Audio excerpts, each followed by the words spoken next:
표현 대표와 소멸 통지에 관한 사례입니다. 먼저 사실관계입니다. 갑 회사 대표이사 A는 을 회사를 상대로 대여금 청구서를 제기했습니다. 을 회사 대표이사 Z는 소송 중 갑 회사의 대표가 A에서 B로 변경된 사실을 모르고 3회 변론 기일에 갑 회사에 대해 그 대표를 A라고 기재한 후 반소를 제기해 승소 확정 판결을 받았습니다.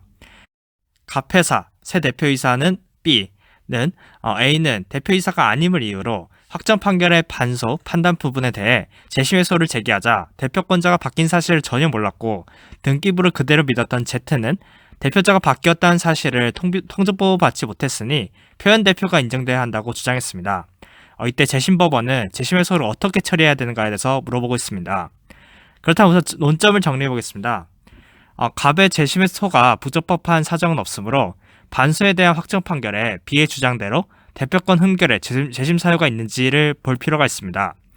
사안에서 무권 대표자의 소송 행위에 대한 추이는 없으므로 표현 대표가 인정되어 갑 회사가 대표권 흠결을 주장할 수 없는지 아니면 제63조 1항에 소멸 통지를 하지 않아 대표권 흠결을 주장할 수 없는지를 살펴봅니다.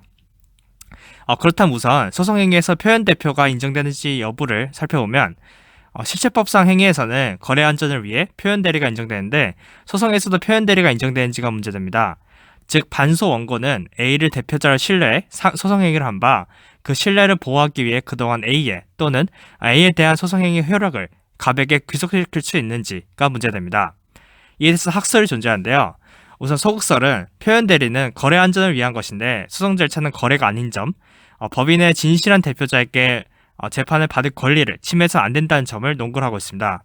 이에 대해서 적극설은 소송도 거래관계의 연장인 바 상대방으로서도 등기부 외에 대표자를 확실히 조사할 방법은 없어 보호의 필요가 있고 등기를 해태한 법인의 권리 보장을 위해 등기를 신뢰한 상대방을 희생시킴은 불공평하다고 합니다.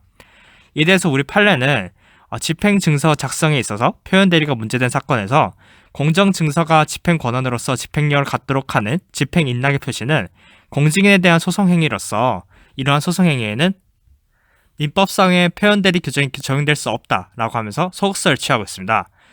이에 대해 생각해보면 표현 대리 요건인 상대방의 선의, 악의를 따져 소송행위의 유무효를 판단하면 절차 한정을 해야 하는 점, 표현 지배인에 관한 상법 제14조 1항 단서가 재판상 행위에는 제외한 점을 볼 때 소송행위에서의 그 표현 대리는 인정할 수 없다고 보는 것이 타당해 보입니다. 따라서 사안의 경우 표현 대표가 인정된다는 Z의 주장은 주장 자체로 이유가 없습니다. 그렇다면 대표권 소멸 통지하지 않아서 무권 대표임을 주장할 수 없는지 여부가 중요한데요. 소송 절차 진행 중에 법정 대리권이 소멸한 경우에는 본인 또는 대리인이 상대방에게 소멸된 사실을 통지하지 아니하면 소멸 효력을 주장하지 못합니다. 대표자에게는 법정 대리인 규정이 준용되는데요. 결국 갑이 대표권 소멸을 주장할 수 없는 것인지 문제됩니다. 소멸 통지 원칙의 내용을 한번 살펴보면 전원 합의체 판결은 제63조 1항의 취지는 대표권이 소멸했어도 당사자가 대표권 소멸 사실을 알았는지 여부 모르는데 과실 여부를 불문하고 통지 유무에 의해 대표권 소멸 여부를 획일적으로 처리함으로써 절차 안정과 명확을 기하기 위함이 있으므로 통지까지는 특별한 사정이 없는 한 대표권이 소멸되지 아니한 것으로 보아야 한다고 하고 있습니다. 그러나 이에는 예외가 존재하는데요. 위 판결은 제63조에 부합하는 해석이나 이렇게 되면 그 대리인이 상대방과 통모하여 본인에게 손해를 입힐 목적으로 소치하 등을 한 경우에도 유효한 것을 볼 수밖에 없어 당사자 본인에게 너무 가혹했습니다. 이에 개정법은 법원의 법정 대리권 소멸 사실이 알려진 뒤에는 법정 대리인은 취합, 포기 인락, 화해, 탈퇴를 하지 못한다는 규정을 두었습니다. 따라서 사안의 경우 갑 측이 대표권 소멸을 통지하지 않았고 단서에도 해당되지 않으므로 구 대표자 A에 또는 A에 대한 소송행위는 유효한 것으로 처리됩니다. 결국 갑 측의 무권 대표 주장은 이유가 없습니다.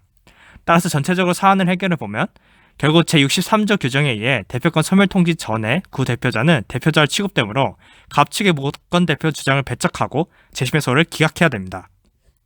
네, 이상 표현 대표와 소멸 통지에 관한 사례였습니다.